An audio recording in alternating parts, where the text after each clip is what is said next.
자, 그러면 이제 앞전에 기본적인 회로를 좀 설명을 드렸었는데, 어, 요 CPU 기반으로 원칙 개념으로 되어 있는 거는 아마 다 비슷합니다. 회로가 워낙 간단해요. 그러니까 조금만 배우면 요 그냥 설계하는 거는 그렇게 어렵지 않아요. 그래서 이것도 이제 설계하는 방법이나 이런 것들은 한 번씩 해보고 만들어 보는 것도 참 좋다라고 저는 생각을 하고 있고요. 그냥 개념적으로 배우는 것보다는 실질적으로 내가 사물인터넷을 이제 연결할 수 있는 그런 네트워크 관련된 부분을 좀 기본 베이스를 깔고 그 다음에 직접 회로를 설계를 해서 제작을 해보는 것도 좋을 것 같다는 생각이 들고요. 그렇게 또 어렵지도 않습니다. 그래서 복잡한 회로를 설계하는 거야 좀 어렵긴 한데 기본적으로 이렇게 마이크론 개념으로 쓰는 것들은 그렇게 어렵지 않은 그런 회로고요. 여기에 밑에 부분에 보면 이것도 레귤레이터예요. 이게 이제 LM780라는 걸 썼는데 요 뭐 레귤레이터는 종류가 워낙 많습니다. 그래서 이제 입력을 내가 12V를 줘서 그 5V를 나오게 하는 레귤레이터인데 요 레귤레이터도 종류가 많습니다. 그래서 레귤레이터 하나만도 좀 다양하게 좀 배워놔야 하는 그런 상황인 것 같고요. 5V 들어가고 그 다음에 요 안에 이제 시리얼 포트가 이제 2개 정도 연결이 돼 있다라고 하는 거. 저 회로가 지금 여기서는 약간 감춰졌네요. 잠깐만 제가 볼게요. 우선은 여기가 이제 이거 잘라서 넣으면서 좀 옆에 부분이 좀 잘린 것 같아요.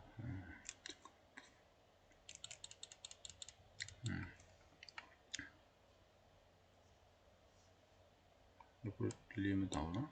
아니죠?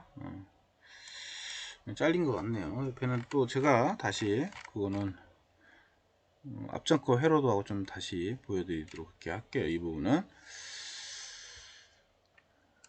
자 그렇게 됐고요. 그 다음에 지우고요. 요 앞에 부분을 제가 이 앞전에 여기 설명이 있었네요. 자 이제 이 부분이에요. 사실은 여기 요 부분 있죠? 요 부분 요 부분이 여기 보면 다 번호들이 다 써 있고요. 요 부분이 이제 이더넷을 꽂을 수 있는 부분인데 그 회로가 이제 이 부분이라고 보시면 돼요. 이 이름들이 다 정해져 있고요. 그 다음에 저항 붙이고 그 다음에 이더넷 여기 LPF 요게 이제 안에 트랜스가 이제 들어가 있는 거죠. 그래서 그 핀에 이런 식으로 연결해라 다 이렇게 이제 레퍼런스로 나옵니다. 그리고 RJ45잭 이더넷 잭을 이제 꽂을 수 있는 요게 이제 10베이스 이더넷 T 그 잭이에요. 그래서 RJ45잭을 쓰고 있고요. 여기 보면 그 실질적으로 핀 사용하는 거는 하나 둘그 다음에 셋 넷 이렇게 쓰고 있습니다. 그래서 4개고요. 그 다음에 요 나머지 선들은 사용하지 않습니다. 그래서 RJ45 잭에 대한 선에 대한 거는 뒤에 나오긴 하겠지만 요 선들에 대한 선들에 대한 거는 알아놓는 게 좋죠. 다음에 여러분들 이더넷 연결할 때나 이럴 때 알아놓으면 도움이 많이 될 것 같고요. 그 요 칩 LF 여기 LPF라고 하는 이 필터예요. 어떻게 보면 필터. 이게 로페스 필터 개념인데 이렇게 트랜스 개념으로 들어가 있어요. 안에 들어가 있고요. 그래서 거기에 이제 회로를 연결해서 쓰고 있다라고 하는 정도까지만 알아놓으시면 될 것 같습니다. 그리고 핀 번호들은 저번에 얘기했던 것처럼 이렇게 1번에서부터 8번까지 번호를 가지고 있다. 근데 우리가 사용하는 거는 이제 4개는 거의 안 쓰고 4개 정도만 연결해서 쓰고 있다. 이렇게 이제 알아두시면 될 것 같습니다. 그리고 각각의 핀 번호 여기 이제 CPU의 이제 핀 번호예요. 그래서 이렇게도 쓸 수 있고 이렇게 쓸 수 있고 두 가지 잭으로 연결해서 쓸 수 있다. 그래서 요거는 CPU에 나와 있는 핀 번호예요. 핀 번호. 그러니까 이만큼은 한 그룹, 두 그룹 이렇게 쓸 수 있는 거죠. 그래서 이게 이제 아웃풋 핀들이고 이게 이제 인풋 핀이다. 이렇게 보시면 될 것 같습니다. 그래서 이렇게 친절하게 어떤 핀에 어떻게 연결해라라고 친절하게 나옵니다. 그래서 내가 그거를 그냥 만드는 게 아니고 저 칩이 탄생해서 나올 때 저거를 어떻게 연결해라 이렇게 나왔기 때문에 그대로 연결해 주는 것 뿐이에요. 그러니까 실제 회로 설계하는 사람은 내가 하는 일이 그렇게 많지 않아요. 그 칩을 제작을 해줬던 제조사에서 이렇게 써라 라고 권고를 하기 때문에 그렇게 써주기만 하면 되는 구조로 되어져 있죠. 자, 그렇고요. 그 다음에 뒤로 넘어가서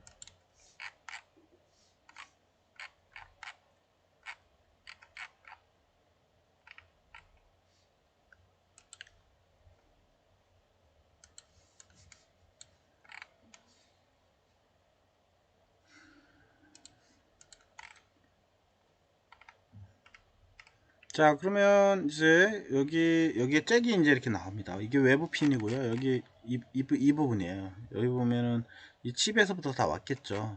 이쪽에서 이제 이 칩에서부터 이렇게 쭉 다 나온 거고요. 주로 아두이노나 라즈베리파이나 다 이런 개념입니다. CPU에서부터 선이 왔다고 보시면 돼요. 그래서 그거를 우리 이제 포트라는 용어를 쓰죠. 혹은 이제 GPIO. 이 부분을 잠깐 확대를 해서 제가 보여드리면 이렇게 해서 보면 여기 이제 보이죠? 네, 여기 보면은 지금 현재 이제 뭐라고 나왔냐면 이제 PB 그죠? 그러니까 P는 아니고 RB 그 다음에 RE 이렇게 나와 있네요. 자, 이게 이제 뭐냐면 우리가 포트라는 용어예요. 포트 A, 포트 B 이렇게 얘기를 합니다. 이건 이제 우리 그 AVR 같은 경우는 이제 P라는 용어를 쓰고요. 그 다음에 여기서는 이제 R이라는 용어를 썼죠. BRA. 이거는 이제 이 칩이 만들어질 때 얘들이 지정을 해서 이제 쓴 이름이고요. 실질적인 역할은 이제 IO 핀들이 주로 많아요. IO. 그래서 이제 ARM 계열에서는 이제 GPIO라는 용어를 써요. GPIO. 이렇게. 그러니까 뭐 다 틀립니다. 이건 용어 쓰는 것들은. 근데 이 용어는 또 중요한 의미를 가져요. 왜냐면 프로그램 코딩할 때 이 이름을 그대로 쓰거든요. 디파인 해놓고 쓰기 때문에. 그래서 그 칩에서 언급되어 있는 핀들의 이름이 상당히 중요한 특성을 가지고 있기 때문에 우리가 배울 때 잘 알고 있어야 하고요. 그런데 하드웨어 설계할 때도 그 의미를 좀 알아놨으면 좋겠습니다. 그래서 요 RB 그 다음에 RE 이런 용어들은 주로 보다 그 포트의 이름들을 주로 이제 언급을 한다. 뭐 이 정도까지만 좀 뭐 알아놔도 다음에 여러분들이 활용을 할 때 도움이 될 거라고 보고요. 실질적으로 이제 하드웨어 설계까지 깊게는 못 들어가겠지만 워낙 방대하니까요. 여러분들이 이제 그런 부분들이 어떻게 구성되어 있는지 정도는 좀 알았으면 좋겠고요. 자, 그러면 요 핀에다가 우리가 회로를 만들 수가 있어요. 뭐 라즈베리도 그렇고 아두이노도 마찬가지죠. 보드에다가 회로를 외부에다가 이제 여기다 모터도 달고 뭔가 달아서 이제 회로를 구성할 수가 있었잖아요. 얘도 마찬가지입니다. 거기에다가 우리가 이렇게 회로를 연결을 해서 쓸 수가 있다는 거죠. 그러니까 이 핀을 통해서 회로를 만들어서 제어를 할 수가 있다는 거고요. 그러면 이 핀을 통해서 이제 외부에 뭐 여러 가지 I/O를 제어를 이제 수행할 수 있도록 이렇게 이제 구성도 가능하고요. 그다음에 앞전에 또 얘기했던 것처럼 이 시리얼 통신 포트를 통해서 제어도 가능하다라고 얘기를 했었죠. 제어하는 방식은 이제 다양하니까요. 그 다음에 여기 시리얼 통신 포트에다가 무선을 붙여요. 무선. 여기다가 여기다 이제 무선을 모뎀이나 무선을 붙여가지고 무선으로 쏠 수도 있어요. 얘 보드가 사용하는 용도에 따라서 다양하게 우리가 회로 구성을 할 수가 있게 되는 거죠. 자, 그래서 이제 그런 외부의 디바이스들을 제어를 하기 위한 그런 회로를 베이스보드를 이제 꾸몄다고 보시면 돼요. 그래서 뭐 7 LCD라던가 아니면 7 세그먼트라던가 아니면 이제 LED라던가 이런 거를 붙여서 우리가 이제 외부에 제어를 하기 위해서 넣는 거고요. 그 다음에 뭐 타이머 NEO 타이머를 써서 타이머도 받아보고 그 다음에 이제 비교기도 만들어 보고 이렇게 해서 저 보드를 통해서 외부에 디바이스를 제어를 하려고 하는 그런 보드 설계가 된 거라고 보시면 될 것 같고요. 굳이 이거 아니어도 이제 내가 저기다 붙여서 응용할 수 있는 게 다양하게 이제 존재하겠죠. 그래서 처음에 얘기했던 것처럼 뭐 릴레이를 붙여도 되고요. 그렇죠? 릴레이를 붙여서 릴레이 접점을 하게 되면 각각 핀마다 내가 원하는 릴레이 접점을 제어할 수도 있다라고 하는 거고요.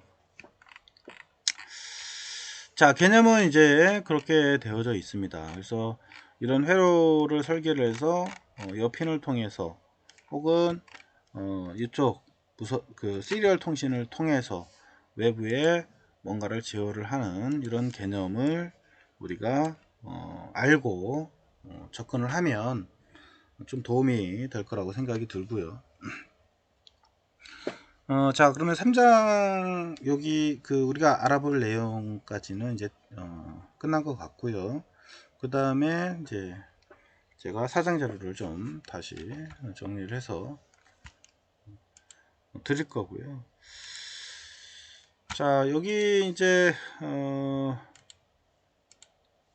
4장 자료에서는 이제 웹서버에 관련되어 있는 내용이 좀 나와요. 그리고 저 네트워크를 이제 어떻게 구성을 할 건지에 대한 내용이 좀 나오고요.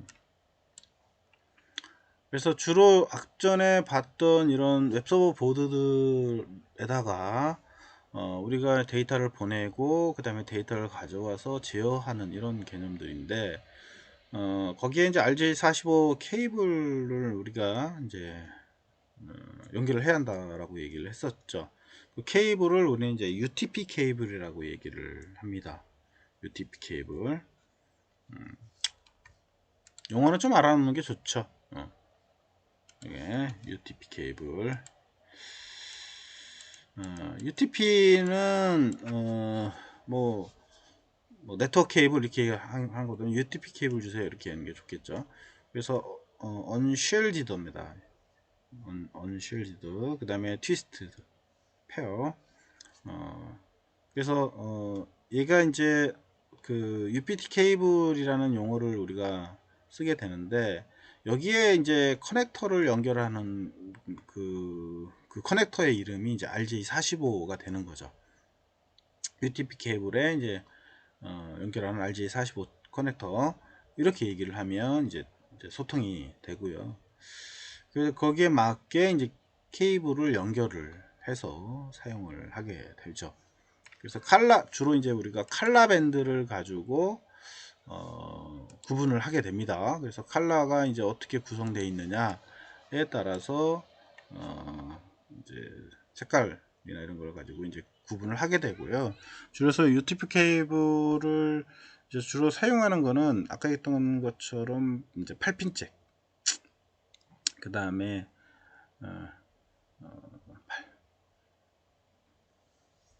이제 키가 있는 이제 8핀 잭, RJ45 잭도 종류가 여러 가지가 있습니다.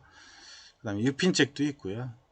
주로 이제 6핀 잭 같은 경우는 디지털 통신을 할 때 음성 통신 회선을 사용할 때 주로 많이 쓰죠. 옛날에 이제 그 통신 케이블 이럴 때 많이 썼던 거고요. 그래서 RJ는 뭐 약자가 이렇다고 합니다. Registrated Jack 이렇게 이제 용어를 썼고요. 그래서 RJ 11이라는 게 있고요. RJ14, RJ45 이렇게 있다라고 합니다. 그래서 RJ11은 이제 내핀 전화기의 송수신값 그 다음에 6핀짜리 국선용 전화기 라인 모뎀 등에 이제 사용하는 잭이었었고요. 그 다음에 RJ45는 이제 8핀짜리로 해서 이제 랜 쪽에 쓴 거를 말합니다. 그래서 여기 보면 여기 이제 전화기 쪽에 썼던 거고, 이쪽이 이제 네트워크 쪽에 썼던, 약간 크죠? 사이즈도 좀 큽니다. 용어는 좀 상식적으로 좀 알아놨으면 좋겠고요. 그 다음에 케이블 핀 배열하고 색상이 이제 들어가 있습니다. 그래서 상용 건물 통신 케이블링 표준에 의해서 이제 정리가 되고요. 주로 EIA라고 이제 우리가 얘기를 하는데, EIA, TIA 뭐 이렇게 얘기를 하는데, 여기 EIA라고 하는 용어를 주로 쓰는 게 이제 ISDN이라고 이제 ISDN 뭐 이런 용어 때문에 이제 붙은 거고요. 그 다음에 뒤에 이제 나머지는 뭐 큰 의미가 없고요. 밑에 이제 RJ45 잭에 사용되는 UTP 케이블의 칼라 코드를 정리를 해놨어요.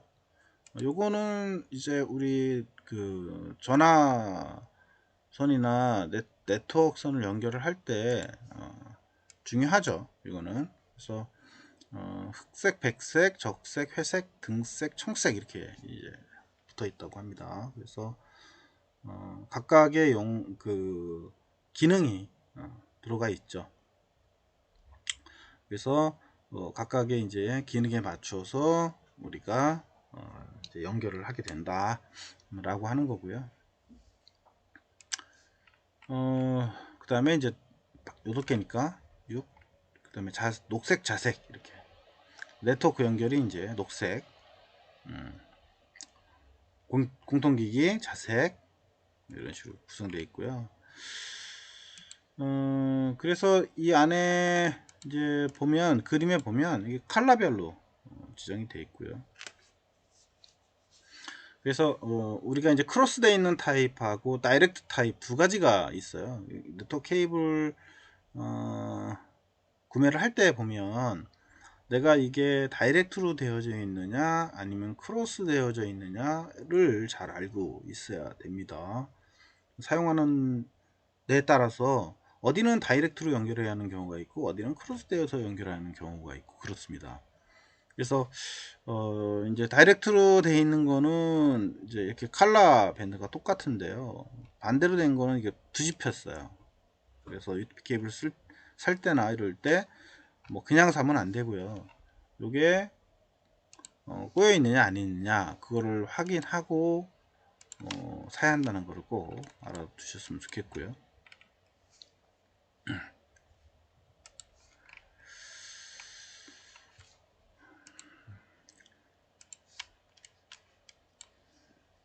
그래서 UTP 케이블은 모두 8가닥의 전선으로 이루어져 있고, 이 중에 일반적인 랜 환경인 이제 이더넷 환경에서 실제로 데이터를 사용하는 선은 주로 1번, 2번, 3번, 6번 4가닥이다. 아까 얘기했죠? 4가닥만 주로 이더넷을 쓸 때 사용을 한다라고 얘기했죠. 그래서 1번, 2번, 3번, 6번 이렇게 쓴다네요.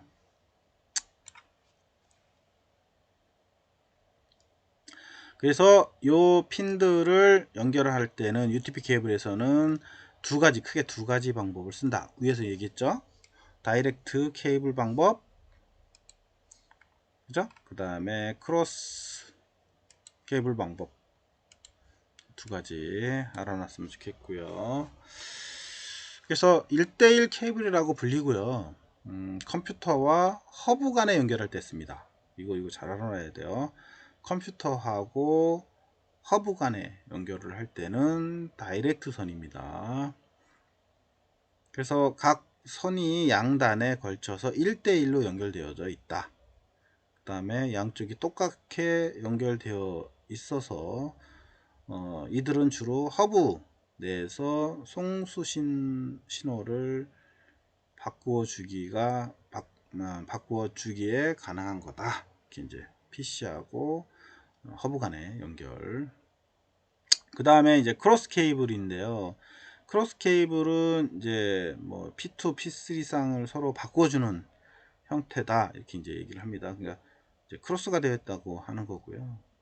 그래서 허브 없이 컴퓨터끼리 연결할 때, 그러니까 허브가 없고 컴퓨터끼리 이제 이렇게 연결할 때 쓰는 거예요. 컴퓨터와 컴퓨터 간에 이제 다이렉트로 네트워크 케이블을 연결을 해서 사용할 때. 그래서 이런 경우 많이 있습니다. 뭔가 컴퓨터와 컴퓨터끼리 네트워크를 통해서 이제 뭔가 데이터 보내고 받고 이렇게 프로그램을 짠다든가 이런 게 할 때도 있고요.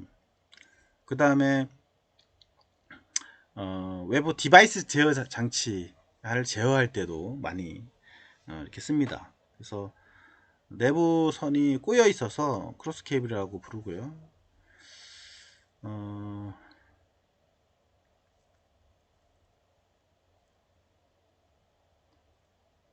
그 다음에 이제 또 허브에 뭐요그 UP 링크나 그 다음에 MDIX라 이런 게 이제 없는 허브끼리 또 연결할 때, 허브와 허브끼리 연결할 때도 또 사용을 한다고 합니다.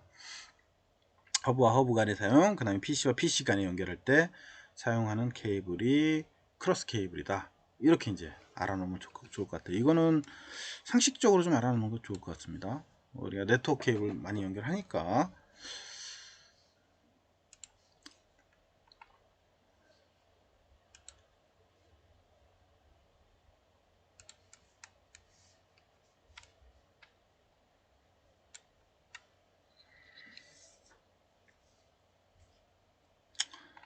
자, 그 다음에 이제 우리가 이 UTP 케이블을 커팅하는 방법이 있어요. 그래서 케이블을 내가 필요한 만큼 이제 피복을 칼로 벗겨냅니다. 이때 이제 우리가 일반 칼로 벗길 수도 있지만 이거 벗겨내는 칼이 있습니다. 그래서 중간에 낀 다음에 쭉 한 바퀴 돌리면 얘가 쫙 잘려져요, 피복이. 그래서 적당한 사이즈로 벗긴 다음에 그 안에 또 조그만 이렇게 페어로 두 개씩 묶여서 있어요. 그래서 두 개씩 묶여서 총 4가닥이 있어요, 페어로. 총 8개 핀인 거고요. 그래서 사용할 때는 안에 핀들을 다 이제 풀어서 하나하나 펴서 이렇게 펴줘서 이제 쓰면 되고요. 그래서 크로스냐 다이렉트 등 이제 정렬 방법에 따라서 이제 띠별을 선택을 해서 쓰면 되고요. 이거를 이제 일괄적으로 커넥터에서부터 나온 핀 사이를 이제 대략 한 1.5cm 만 남기고 다 잘라 버립니다. 그래서 자른 다음에 요 끝에 이제 RJ45 꼭지에다가 UTP 케이블하고 RJ45 전선을 끝까지 밀어 넣어서 이제 체결을 하게 되는데요. 이렇게 이제 요 중간에 간격이 있어요. 아이고. 여기 보면 여기 사이에 밑에 보면 넣는 부위까지가 있습니다. 그리고 얘도 마찬가지로 안에 단자가 이렇게 나와 있어요, 속에. 쉽습니다, 이거 접속하기. 그래서 안에 요 들어가는 입구까지 쭉 끼워 넣으면 됩니다. 그리고 요 이제 다 됐으면 이 툴이 있어요, 케이블 툴이. 이 케이블 툴을 가지고 끼워 넣은 다음에 꽉 잡아주면 안에서 요 안에 핀이 있어요. 핀 커넥터하고 핀이 있는데 그 핀을 눌러서 피복을 벗기면서 피복을 벗기면서 이렇게 싹 끼워져요. 그리고 잡아 당겨도 안 빠지죠. 여기 안에 핀이 있어 가지고 그 핀이 이제 이 케이블하고 접촉을 하면서 1대1로 접촉하면서 눌려져 버리게 되죠. 그래서 이런 툴 갖다가 쓰면 누구나 그렇게 할 수 있습니다. 그래서 여러분들이 뭐 굳이 네트워크 할 때 이 툴 사다가 그냥 바로 물으면 됩니다. 그 순서에 맞게. 굳이 뭐 사오거나 뭐 이렇게 할 필요가 없죠. 1대1이나 크로스나 다 만들어서 써도 됩니다, 여러분들이. 자, 그렇게 해서 하면 되고요. 그래서 이제 앞전에 뭐 참고로 해서 이건 좀 넣어놓긴 했는데,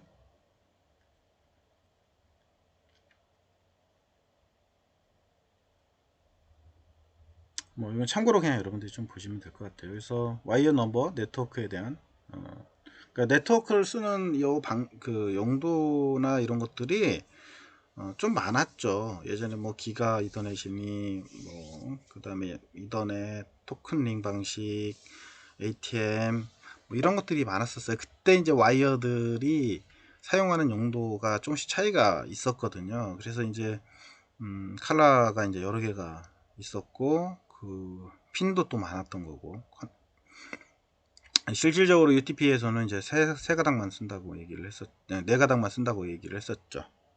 1번, 2번, 3번, 6번 이렇게 1, 2, 3, 6. 기억은 1, 2, 3 하고 3의 배수 6 이렇게 기억하시면 아마 편할 것 같아요. 1, 2, 3, 그 다음에 마지막은 3의 배수 6번. 그래서 나머지 가닥은 끊어도 상관없고요.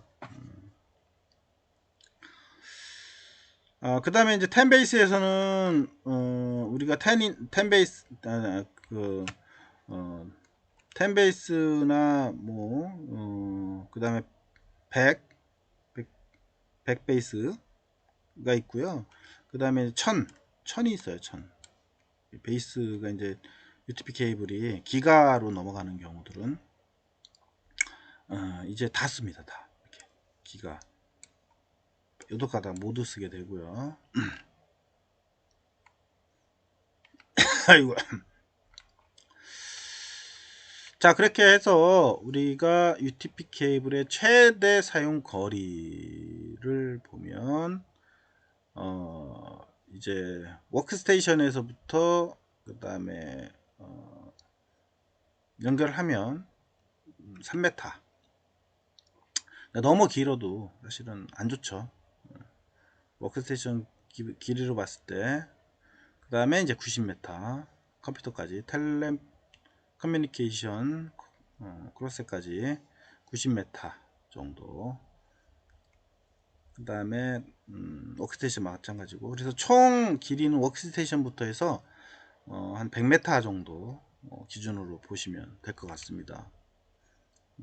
무조건 이게 길게 간다 해서 되는 건 아닙니다. 네트워크 케이블은. 그래서 그 길이가 있어요. 그래서 중간중간에 만약에 그게 안 된다 그러면 중간에 이제 허브를 꽂아주거나 뭔가를 이제 그 꽂아서 전압을 더 높여주거나 이렇게 증폭을 해줘야죠. 그래야 또 더 멀리 가게 됩니다.